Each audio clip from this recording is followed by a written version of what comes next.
All right, Viridiana, welcome to the podcast. I am so excited to have you here. Thank you so much for having me. It's so great to be able to share a stage with you again. I'm thrilled to have you here. So we met a few months ago. I think it was November when you jumped into a workshop that Chika, Obi, and I were doing about accounting, and I just loved to learn about the work that you were doing. So can you tell us a little bit about who you work with and the work that you do? Absolutely. And I also, when I did that workshop with both of you, I knew I was like, I need to know who this woman is, and we need to connect and work together. So amazing that we are here. So my name is Viridiana Ponce, and I'm a small business consultant, trainer, and coach. And I help businesses launch and grow. The majority of my clients are Latina women who are in the food industry, and my clients tend to have really awesome products. So I'm around really great food and drinks, but they need guidance around finances or setting up good systems, mapping out operations, and really taking their business to the next level. So that's where I come in, and I really help them understand their numbers, which is one of the things you will always hear me talking about, is just really understanding your finances, helping them out formalize their business. And so I love what I do and who I'm with, who I work with, and who I'm around, because it's really dope women with really great products. That is so awesome. So how did you choose your specific niche? So, I mean, I've got so many questions, but I want to know, how did you decide to work with Latina entrepreneurs in the food industry first? Yeah. So, first of all, it wasn't really planned. And I'm a planner. All right. So I knew I wanted to work with women who had, who were in business maybe anywhere from like 1 to 3 years.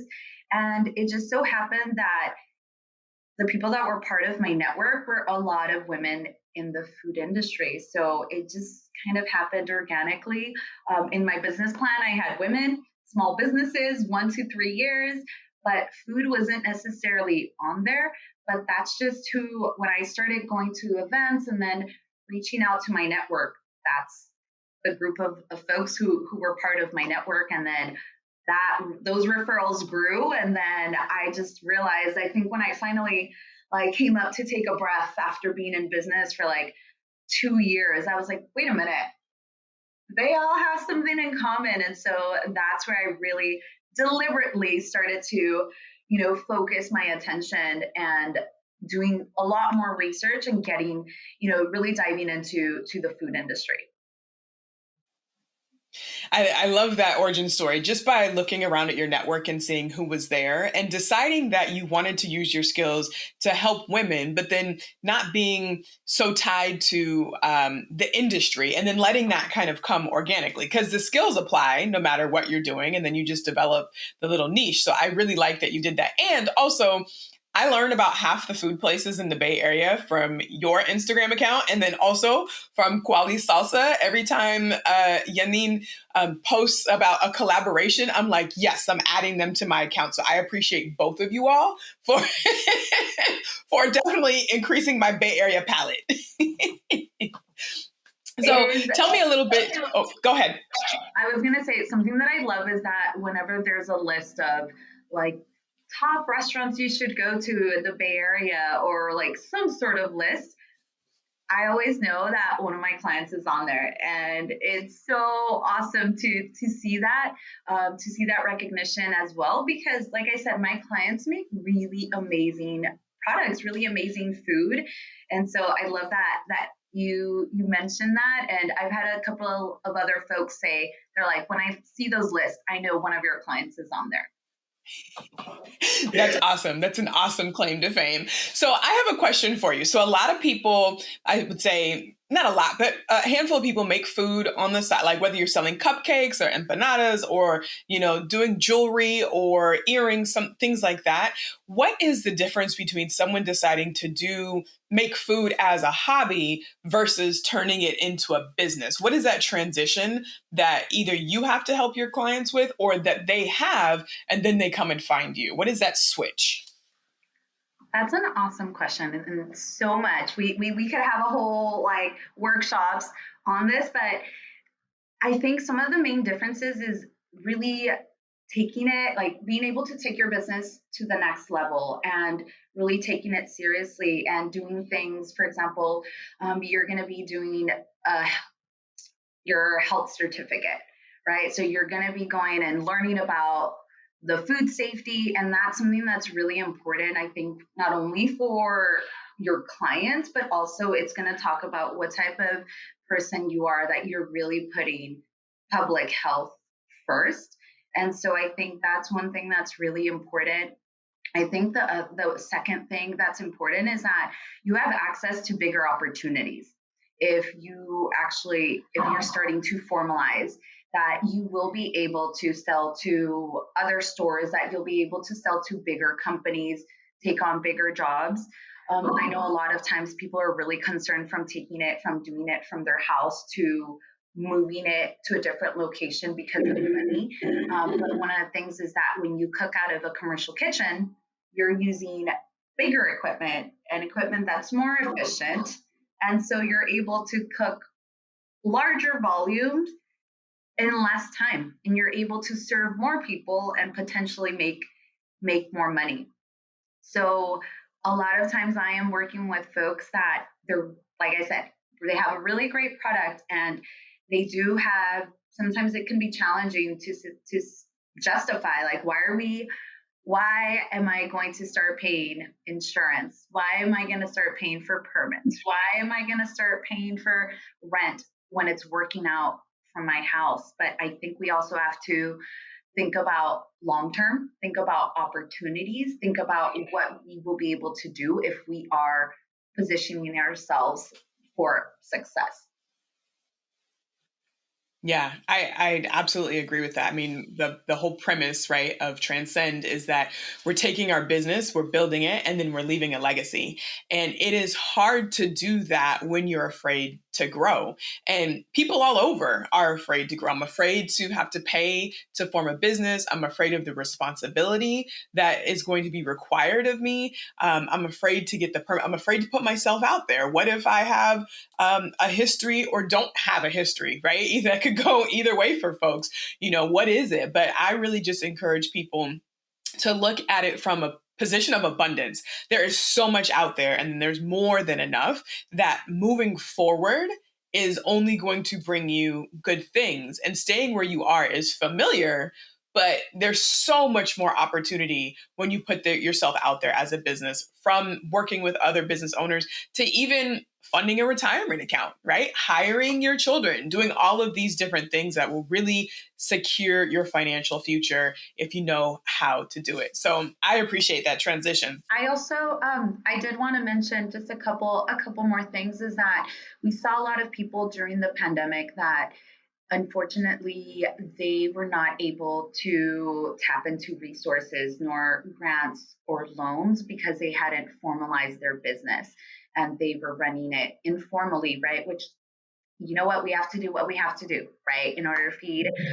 ourselves and be able to cover all of our necessities. But we saw a lot of those folks that they weren't able to tap into those resources because they weren't permitted or they hadn't done their taxes. And so it's, if we do transition from hobby to a business, we're able to take advantage of the tax, like tax laws that exist out there that can help us out. We're able to tap into different grants, into different, funds. And so it's also, it's thinking about, the future and, like you said, the legacy that we want to build. But there are a lot more opportunities if we are a formalized business.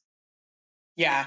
And there's so much to learn about it. But let me just tell you all who are listening, it doesn't have to be scary. Like, the reason why it seems scary and intimidating is just because you just don't know what you don't know. But find your resources either in Viridiana or in me or someone else that you know and that you trust, and we will help you get to where you need to go. But there's so much opportunity that is just on the other side of believing and trusting enough to formalize your business and run it like a business. So now, when somebody has a business, you told me months ago that you are a numbers person. You love numbers. I am working on my relationship with numbers. I like words, hence my profession as an attorney. So, what do we need to know? All of us, me included, everybody who's running a business, what do we need to know about numbers? Why are they important? And what do we do if we're just terrified of them, but want to get a handle on it?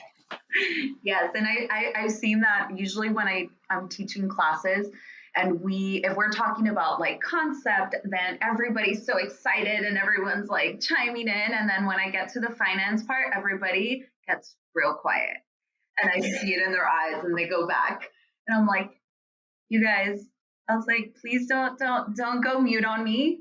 But I understand, right, that there is definitely like there's this fear, there's like anxiety over numbers.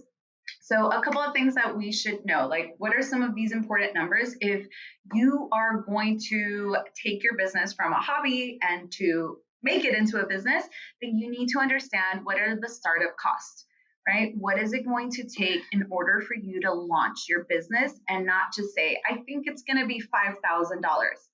No, we have to break that up and be like, I'm going to need to buy equipment. I'm going to need to buy ingredients. I'm going to have to buy my permits because everything costs us money, right? There's very few permits and licenses that are free. So what we need to do is really identify those startup cost categories, and then we need to start diving into them and start getting estimates and figuring out how much it's actually going to take. So we don't want to skip that part of making sure we understand what the startup costs are going to be. Number one, so we need to all understand our startup costs. Number two, we need to understand if we're making food, how much does it cost to make that plate of food? How much does it take for you to make that jar of salsa? How much does it take for you to make that pint of ice cream? A lot of people get so excited about the product that they forget to, or maybe they don't forget, it's just that it could be intimidating or boring, or we just don't know how to do it. But we really need to do that detailed and that boring stuff of figuring out how much does that X product that we're making, how much is it going to cost for me to make it? Because that's going to help us price it. And I've seen so many small businesses that they're not growing because they don't know what the cost is of their product. And so they don't price it, right? So we need to understand what our costs of goods sold are. And then we also need to understand what our recurring expenses are. So how much money on a monthly basis is it going to take for us to be able to operate our business? And those pieces of information, it's going to be really helpful because it'll help us figure out what are break-even points. So how much money do I need to make in order for me to be able to cover all my expenses? And from there, if that number seems so wildly high, like we could go back and adjust it. Like we don't have to stick to one model, right? Like it doesn't have to be one way.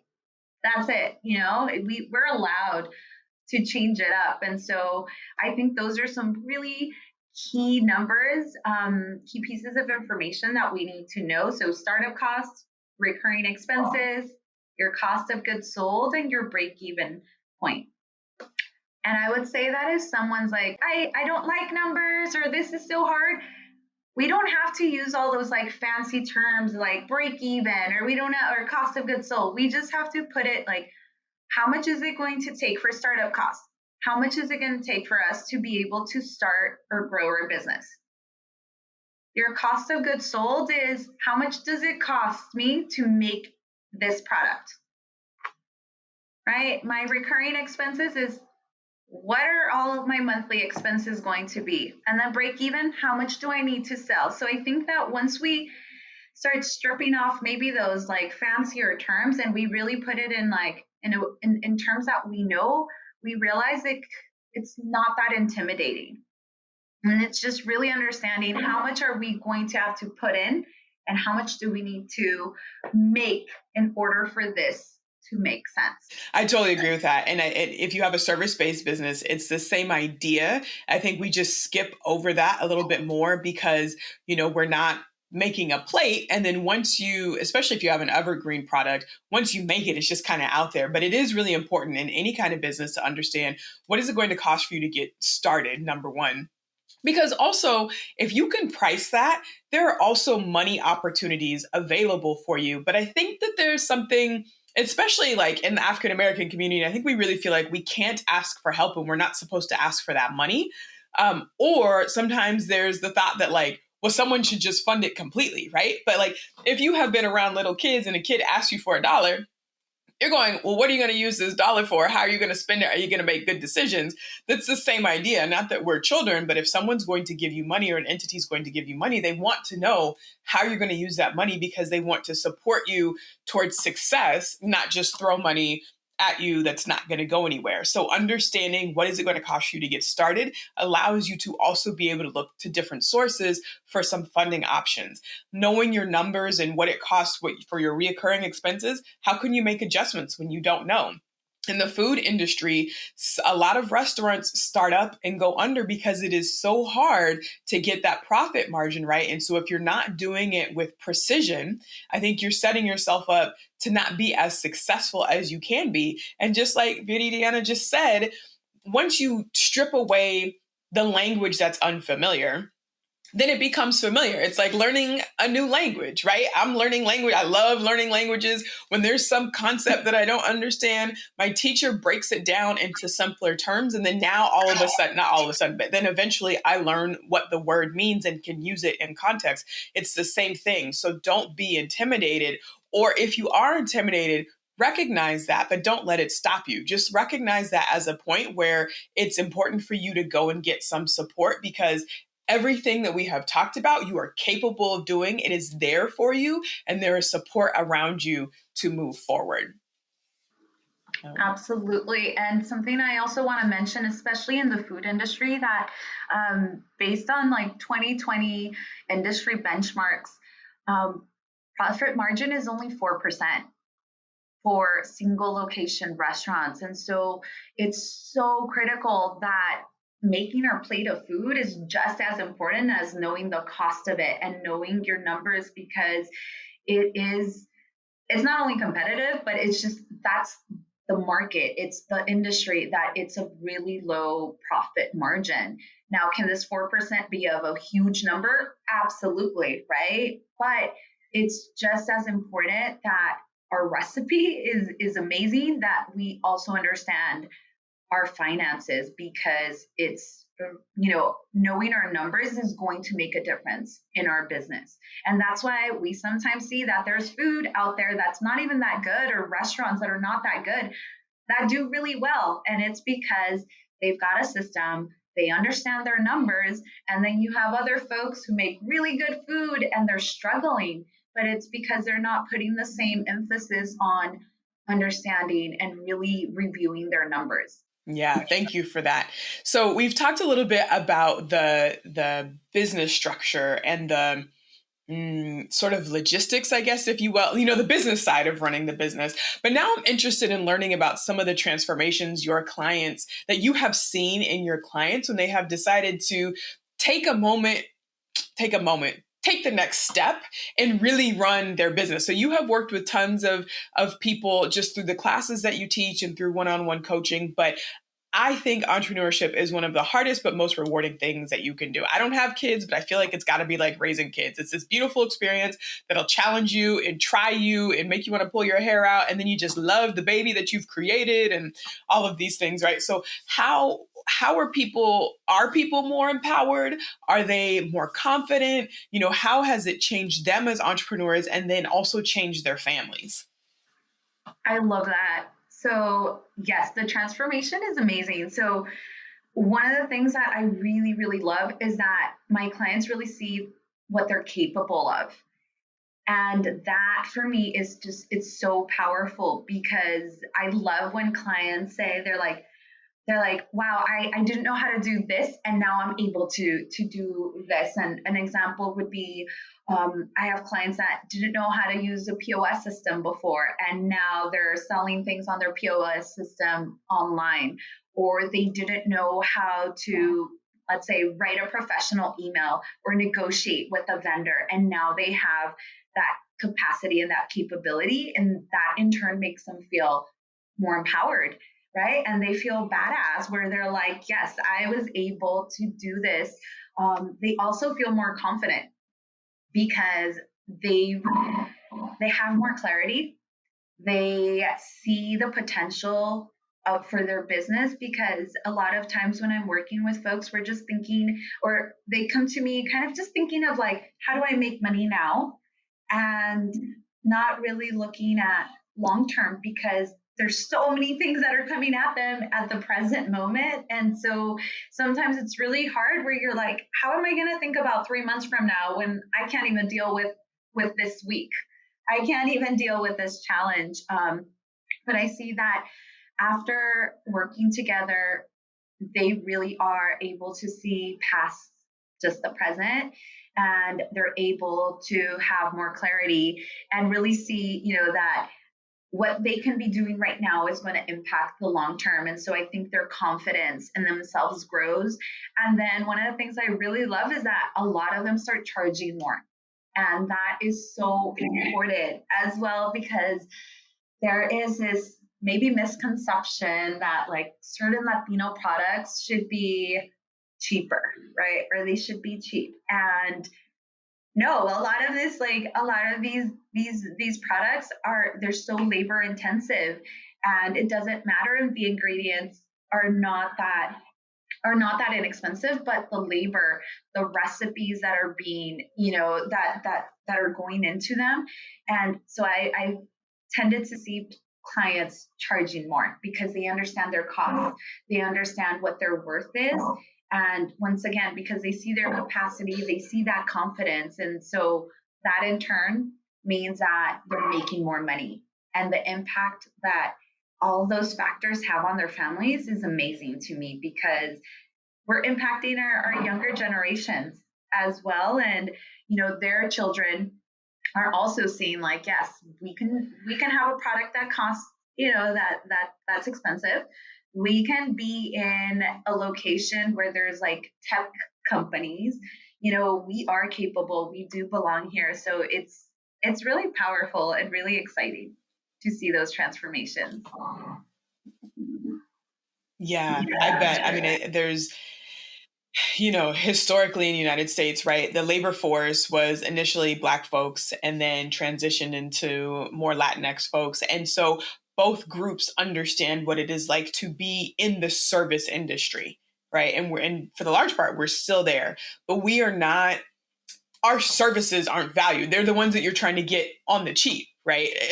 Culturally, in the context of being in the United States. I'm not saying that that's how it should be, but that's what it is. And so a lot of times when we're breaking into this producer mode, this entrepreneur mode, we don't even realize how many mindset cobwebs we got to clear out and shake off, because, and it doesn't necessarily come from family, but you learn how to operate in the society. You learn sort of what your quote unquote place is, and to break out of that and to stand in your power and to say, no, this is my expression of who I am. Because your business, really, especially as a solo entrepreneur in the beginning, it is an expression, it's an extension of who you are.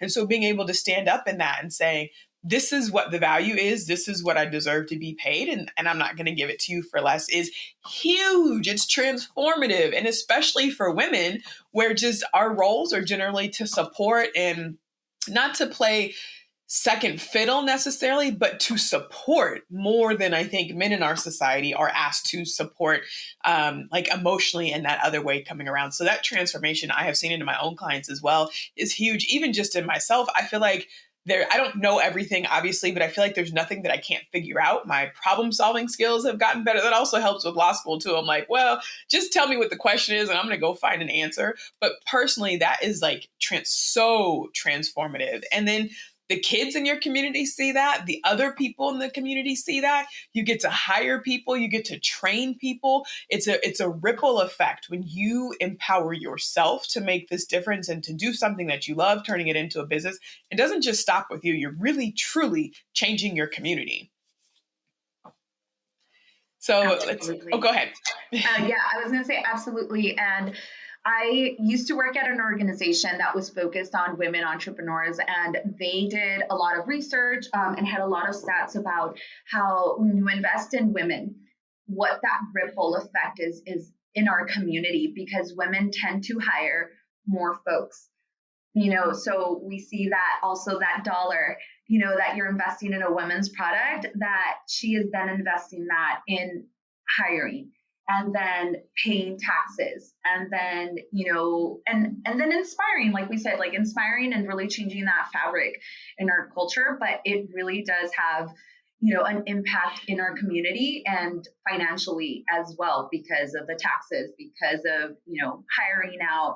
And I think it's really powerful when women are starting businesses, and then financially, and also how we're feeling as well. And that empowerment is so important to see, especially I think in, communities of color, when, historically women, in our communities have not had those opportunities to be, the household, the heads of the households, or just to have that financial power is really important for us. Yeah, absolutely.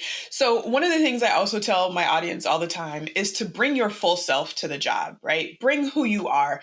And once I got to a point in, it took me a while in my career because, started out in law, it's very, very corporate. It's a lot of older white men that are there, and then older white women. And then there, we have to wear these suits that are boxy and unflattering. And I remember my mom had told me when I first graduated law school, I think I had twists in my hair. And she was like, "Oh, you better take those out and straighten your hair because they're not going to want you. They're not going to keep you at the law firm."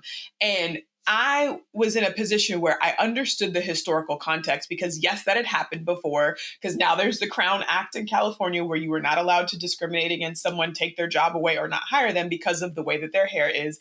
But I also, at that point, decided I had to make a choice that this job was going to take me and take all of me, or I didn't want to be there. And that doesn't mean that I don't um, adjust to some of the cultural norms, but it also meant that I wasn't going to lose myself and my culture to be in this environment. So there are a lot of people that say, "Well, I didn't finish college," or "I really am not comfortable talking to a room full of white people in suits," or "English is my second or third or fourth language. I'm not sure if I can do this," or, "I may be documented or undocumented," or "I may have a misdemeanor or a felony." Things like that that stand in the way, that definitely make it harder to get a job. But in my opinion, those things don't stand in the way of us being entrepreneurs. So I know I didn't ask you this in advance, but I just want to throw that out there and see what you think about bringing your full self, all of your experiences, all your quirks, likes, dislikes, your challenges, your bright spots, your superhero stuff, and on all of that to the job. Like, what do you tell people about being who they are and what they do? Thank you so much for sharing that. You just made me reminisce about my corporate days. Oh yeah, and wearing those button-up shirts, and just remembering that most times, and this was also in business school, like definitely being the only Latina, or being one of the few women, and it was, yeah, that was really impactful because it could, I feel like I'm a very outgoing person, but at certain times that could also just like bring you down, because I was really like just observing and being like, wow, this is really interesting, just to see like how certain people are talking or who's not talking. And I know for me, it was definitely not the environment that I wanted to be in, because I am a really like energetic person. I love giving my opinion. I love working in a collaborative environment. And I don't think that I was really thriving in that environment. And I knew that for me, I had to make a change, because I felt like it was almost like it was dimming my light. Right. And I know I was like, I don't want to be there. Like, I'm not serving the people I want to serve. And I think it was really helpful. And I think I would do it all over again if I had to start over. Like, I would still start in corporate because it was so helpful. But what really helped me was to realize and to ask myself, like, what is it that you don't like about it? and what can I do? And I know one of the things was that when I was in auditing, that I felt like I wasn't serving the audience that I wanted to serve. And in turn, that was bringing me down. It was draining my energy. And I think it's really important to observe that and observe like what is bringing your energy down. And what I love about being an entrepreneur is that I get to be myself, right? I get to show up authentically.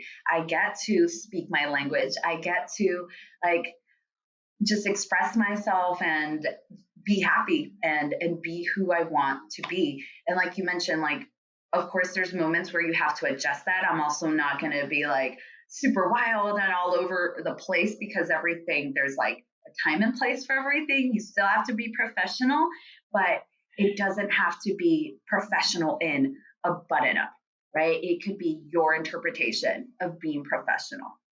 And I think that it is really important just to be mindful of, even when you're an entrepreneur, like what brings your energy down and what really helps elevate that energy.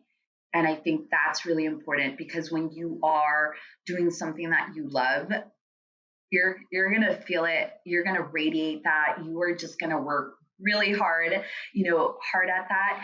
But I think it is really important to show up, to really recognize like what are you good at, what do you want to work on for yourself, and know that, kind of do like an inventory, I feel like, of yourself. Because I'm sure there's going to be things that we need to work on for ourselves, but I think it is important that we do show up as, who Viri is and what makes me happy, what's going to help me radiate that light. Yeah, absolutely. Absolutely. So you talked about being able to speak your own language. And I know, but I also want people to know that you do trainings and have a membership community in Spanish. Do you also do it in English as well? Not yet, not the That's awesome. membership. Yeah, not the membership yet, but I do trainings in both Spanish and in English. Okay, perfect. And then you also have a podcast of sorts on Instagram Live. So you have a series called Estoy Lista. Can you tell us a little bit more about that? Yes. So I started Estoy Lista, and Estoy Lista means I'm ready. And it doesn't mean we're 100% ready or that we know everything, but it's really about empowering and women to feel that they are ready to do whatever the heck they want. So like they are ready to shine, they're ready to learn, they're ready to invest in themselves. So this series is really about showcasing and celebrating amazing women of color who are entrepreneurs and really learning from their stories, because one of the things that lights me up is engaging with really amazing women and with learning about their stories and really learning how they have grown, learning about what motivates them, learning about, the challenges that they've overcome. And so it's something that I started honestly for myself because I love being around really amazing women. But I also thought that more folks needed to learn and to hear these stories. And I love hearing the feedback, where I have clients that they'll tell me, they're like, I shared this with my mom, and now my mom says like, yes, mija, estoy lista, like to be a boss, or I'm estoy lista, like to make this change in our business. And then I also love it. I have a client who's a guy, and he is probably like my number one listener. Like he shows up in all of them. He comments, he engages, and he was also sharing with me how empowering it is and how much it motivates him to just listen to stories of women. And he's like, wow, he's like, it's relatable because we do talk about things that we've had to overcome and in our business, within ourselves, within our our mindset. And he's like, I learned something new every time I listen to it. So it's been really fun and really inspiring for me. And Asha has also been one of my guests at En Estoy Lista. Just dropped so many gems. So that's one of my current projects that I'm the most passionate about right now.